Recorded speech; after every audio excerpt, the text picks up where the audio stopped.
So in our group, we had a very broad-ranging discussion of various topics. There were lots of ideas about biological questions that can benefit from applying single-cell proteomics approaches. And I'm going to try to systematize them into broad categories so that they appear more coherent.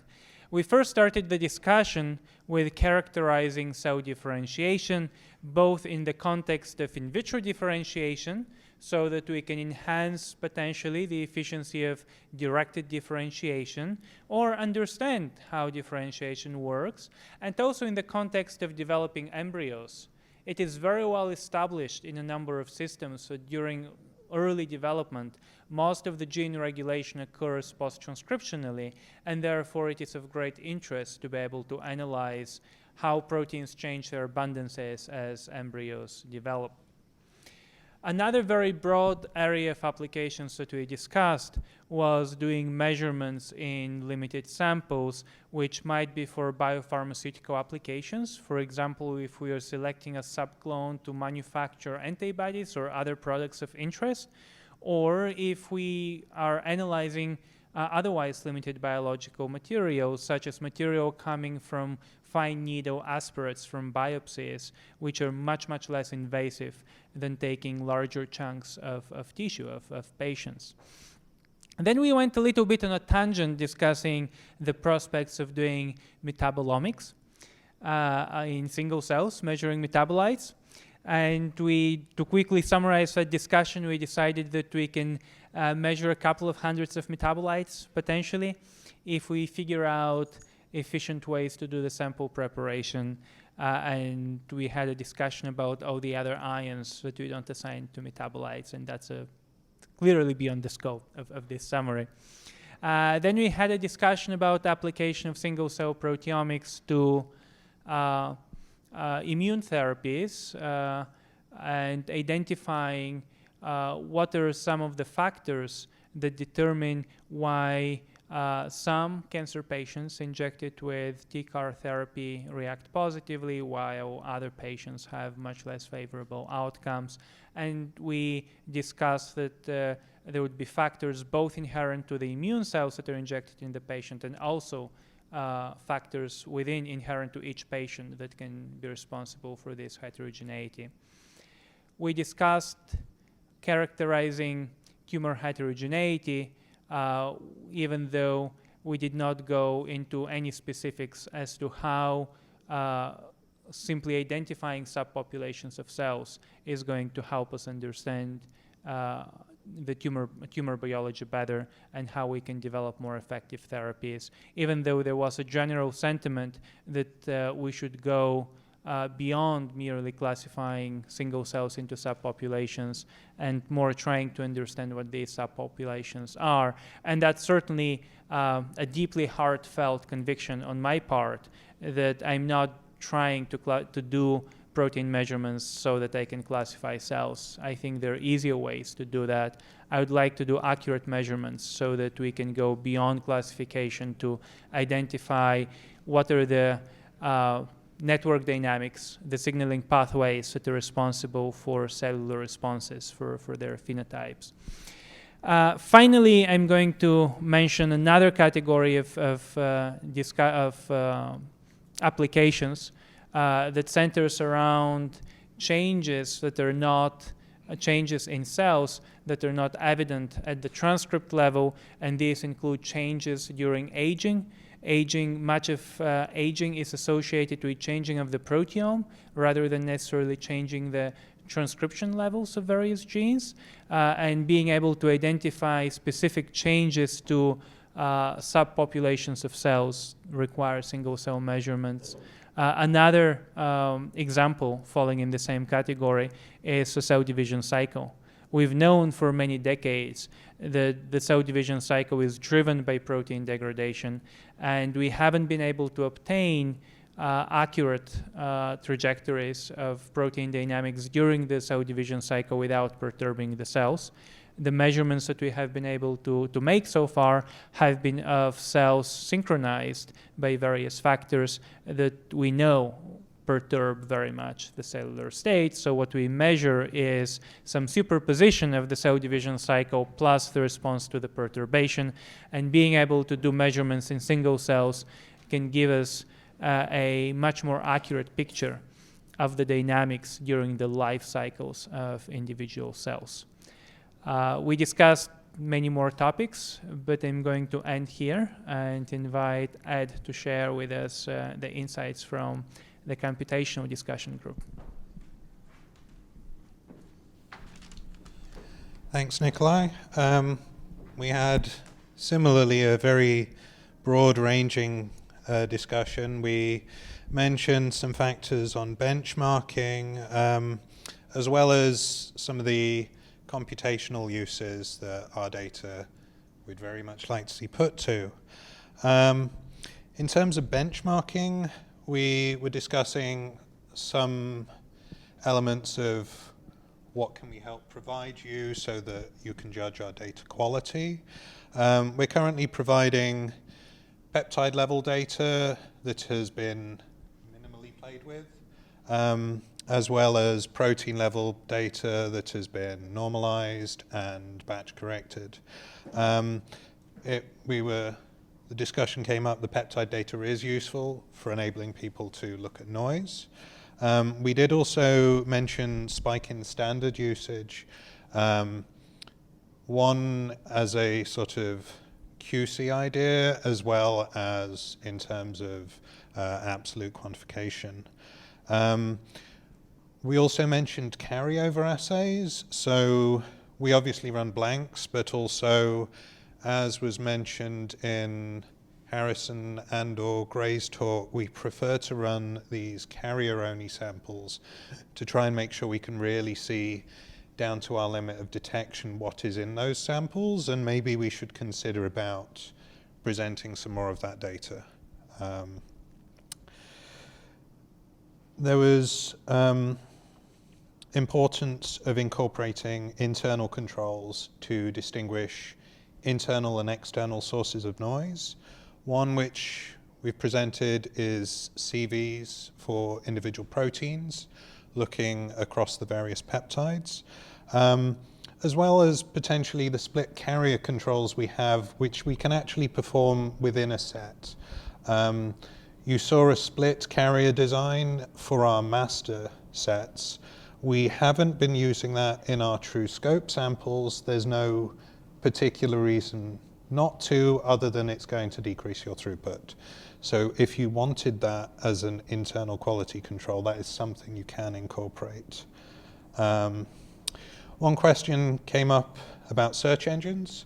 We love MaxQuant. Others have used PD for their analysis. We haven't rigorously benchmarked these against each other. That is something that could be useful to do. Confirming most of the data that we've been presenting has been on sort of just looking at individual cell types, confirming we can use this to look at perturbations. And in principle, if you wanted to study changes over time, there are current methods, even excluding RNA velocity, to try and do this from snapshot-based data. That is current with, that is in principle compatible with Scope 2 in its current form. With a focus on modeling of pathways, the ability to target pathway components was raised as really a key advance that could make this method really useful. If we can target all the pathways and start looking at modifications on those pathways, that will be really valuable from a modeling perspective.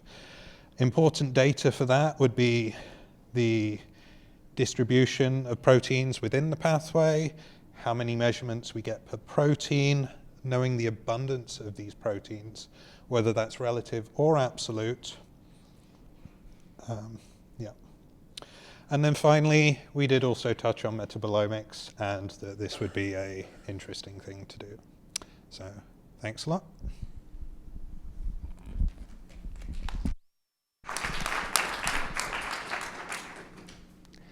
Thank you, Ed, for summarizing. and thank you all for your participation and for making this conference so enjoyable. I certainly hope it's as enjoyable for you as it is for me, but I had a great time over the last few days. I know that I learned quite a bit from your talks, and I certainly was quite stimulated by the various questions that were raised. I loved that we kept the tradition of having a lot of questions during the talks and after the talks. That's certainly something that I deeply appreciate, and I would love to continue to nurture as a tradition for the conference, which of course we're going to have next year, as I already mentioned at the beginning of the day today. I'm very happy to see that we have delivered on some of the promises that we made last year, and we have, for example, we have developed the open source software that was discussed during one of these breakout sessions so that we can allow others to begin to adopt our technologies. I think this is one of the important missions of the meeting, so that and just to be very clear about that, it is to share what we have learned, to share open software, to share our data so that we can help others to be able to build upon our work, reproduce it, and apply it into their systems, because as our discussion on biological questions made it very clear, there are a lot of opportunities and there are many, many more problems awaiting good data than there are people generating data at this point, and we are very much trying to help more laboratories begin to generate high-quality single-cell protein data, and also metabolite data. I'm sure we're going to move into that space. We're going to see more and more phosphoproteomics data and all types of protein modification data measured in single cells. As we discussed actually in our session, and we mentioned several times in talks today, measuring protein complexes is another thing of great interest that we believe we can contribute to in the future. So I'm very happy to see the community coalescing and growing around these methods and ideas and helping each other as we try to solve these formidable problems that we still have ahead of us. We've made initial steps that are encouraging, but there is a lot more left for us. One of the things that I want to leave you with that I think is incredibly important is that we should hold very high standards of rigor as we evaluate our results, and not to be carried too much into our enthusiasm of having made some progress, being able to make some measurements. We shouldn't hold these measurements to unreasonably high standards. We shouldn't expect that we can quantify proteins in single cells as accurately as we can do it in 10 million cells. That's not a reasonable standard. It's also not necessary standard to be able to make progress and to be able to apply these data to biology. But on the other hand, we should also be very upfront and very rigorous in benchmarking exactly how quantitative our data are, because even data that are not that contain noise can be useful, as long as we have reasonable estimates for that noise. And one thing that I talked about on Monday, and I'm going to reiterate now because I feel very strongly about, is that we cannot benchmark quantitation based on PCA plots, t-SNE plots, or separation, especially when we don't have rock-solid expectation that cells should separate. If we are measuring genuinely single cells, we don't know what are the differences between these cells, and we don't know if they don't separate, why they don't separate. On the other hand, if we are separating clusters, that does not indicate that the data are accurate. As we already reiterated multiple times, this can simply reflect batch effects or differential lysis or a myriad of other possibilities. So we need to have much more rigorous measures to evaluate how well we are doing, so that we can be honest with ourselves, with the community, and we can make very solid progress that is more of an exponential rise rather than being an oscillatory up and down that eventually goes up. But we can perhaps learn from some of the mistakes that were made in the single-cell RNA-seq community, and not use principal components that primarily reflect fraction of missing data that are present in the data set, but more meaningfully represent biology. And I believe we have the potential to do that. I think this meeting is a very important part of doing so. And I thank you all very much for participating and making it so enjoyable. I certainly look forward to staying in touch with all of you, tracking your progress, helping you implement and adopt our methods. We very much welcome your requests for standards from our lab. If you have questions for our data, methods, and any of the things that we've done, you should ask us. You should ask within yourself, within this community. I think we should help each other and work together to build something that is bigger and greater than what each one of us individually can do. And I believe we will do that. Thank you again.